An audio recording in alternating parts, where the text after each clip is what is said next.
అందుకే తెలుగుదేశం పార్టీ జై హో బీసీ పేరిట ఒక ప్రోగ్రాం పెట్టుకుందామని నిర్ణయించుకున్నాం. అది ప్రధానంగా జనవరి 4వ తారీఖు నాడు లాంచ్ చేస్తాం.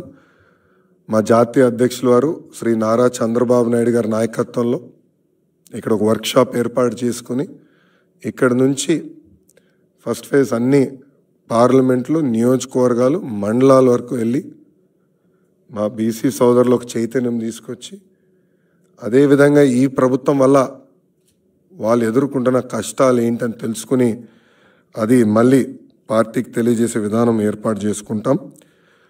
ఈ ప్రోగ్రాం అయిన తర్వాత స్టేట్ లెవెల్ అంటే బాబు గారు లాంచ్ చేసిన తర్వాత ఫీల్డ్కి వెళ్తారు.